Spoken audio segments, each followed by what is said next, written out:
back to Flosstube University. This is episode 8. This is about, is hard or soft Aida better in cross stitch? These videos are hosted by us. We are the channel Cross Stitch the Globe. I'm Stephanie. I'm Allison.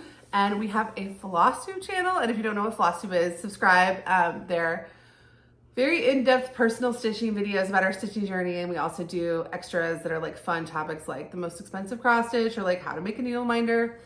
And then on Thursdays, we come out with these beginner tutorials, which started out to be for people who buy my cross stitch patterns in our Etsy shop, but we decided to put them on YouTube so anyone could learn and enjoy them. So subscribe to stick around for our next batch of videos. All right, let's dive into today's topic. So we're doing right now a series about like getting started with full coverage stitching.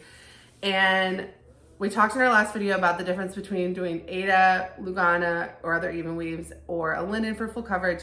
Now we're gonna talk about just about Aida. Just Aida. So let's say you've still decided you wanna do your project on Aida, or you bought a kit with some Aida in it, and you've heard about hard, stiff, crunchy Aida, people complaining, you've heard people talking about soft Aida, and maybe complaining like, what's better? It's personal preference, but what are the pros and cons of stiff Aida versus soft Aida? Are you a stiff Aida girl or a... I am. I'm a soft Aida girl when I'm an Aida girl, and I'm almost never an Aida girl. But when I do need Aida, I want it to be a little bit softer. Luscious. Yeah.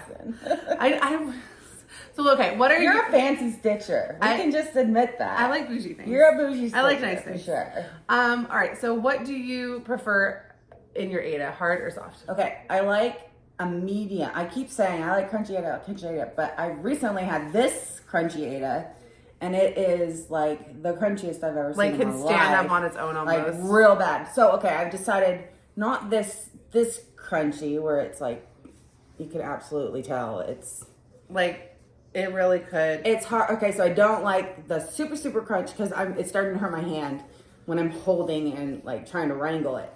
The part that I'm not stitching on. Okay, so I like a medium. This is a medium crunch. I'm calling it a medium crunch. And it's flexible.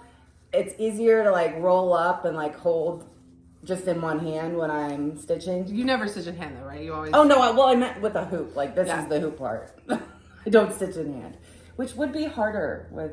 I think people who stitch in hand prefer an Aida with some stiffness so they can kind of manipulate the shape, but I'm not 100%. Oh, I did not know that. We're not in hand stitchers. We're not in hand stitchers.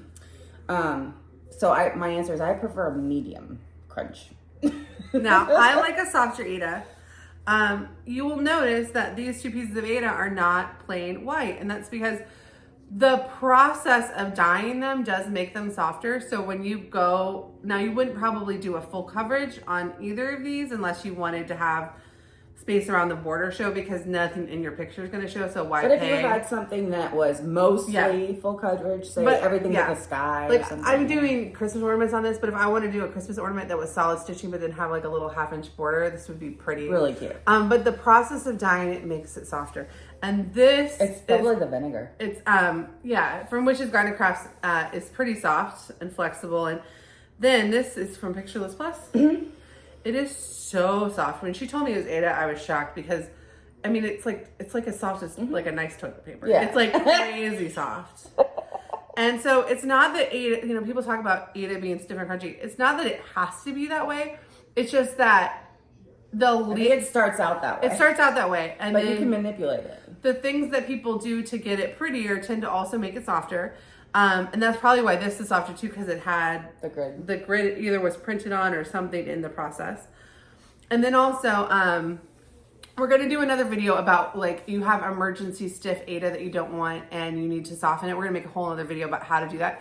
But if you don't want to do something to soften your Aida, but you're like, this is a little stiff for me, the longer you stitch on it, it crunches it up in different ways that it makes it softer. So another reason this is super soft is because this is a remnant that Allison took off a piece that she stitched. So she was using and manipulating this piece for like 2 months. And so this is like, I mean like real soft. Baby blanket soft.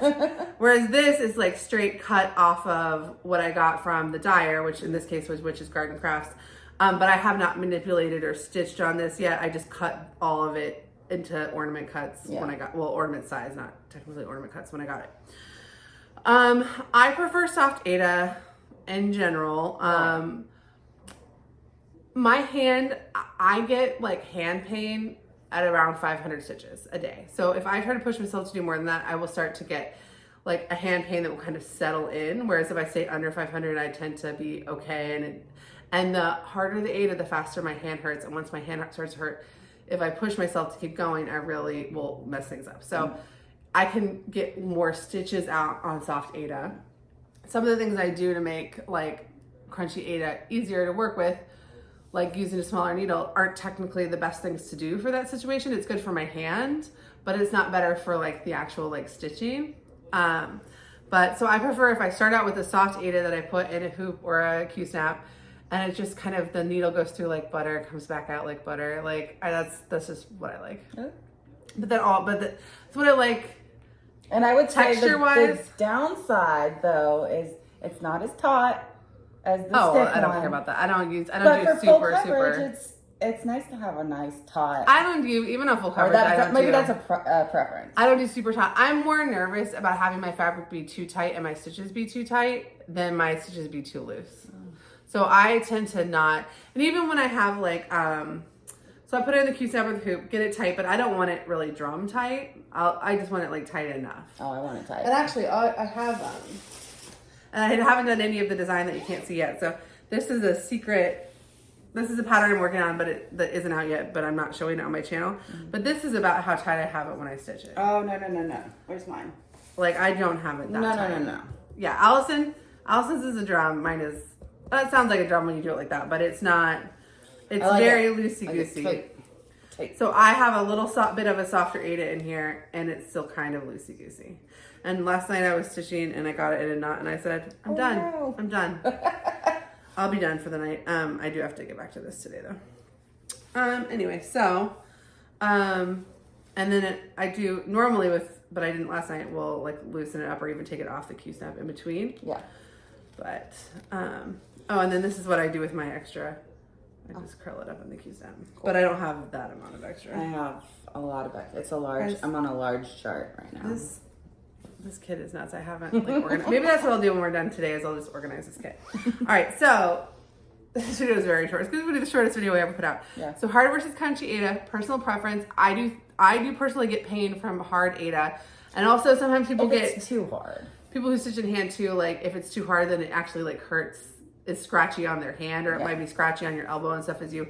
But the more you work with it, the softer it gets. We will have a video on how to make it even softer if you need to. And then this Pictureless Plus. If you want a soft Aida, you really can't go along with. It's really good, yeah. This was Jalapeno Pictureless Plus. Might be the could be the softest Aida in the world. We don't know. It's pretty good. But let us know in the comments, are you a hard, soft Aida person, crunchy, not crunchy? Any tips you have for making things softer? We are going to do a video on how to soften it. So if you have a process that you like, and we're going to talk about like what to look out for and stuff, like, is it stamped? Oh God. Like I ruined a stamped kit one time because I was trying to make it softer. So we're going to talk about all that in the next video. If you made it to this point, you're not subscribed, subscribe. Please. And then if you guys made it to this point in the video, we didn't just stop to like look up an emoji so you don't have to hear us deciding what the emoji will be. The emoji to leave as a secret language that you made it to this point in the video is the little red chili pepper in honor of this extremely soft jalapeno Aida from Pictureless Plus. And thank you guys so much. Bye. Bye.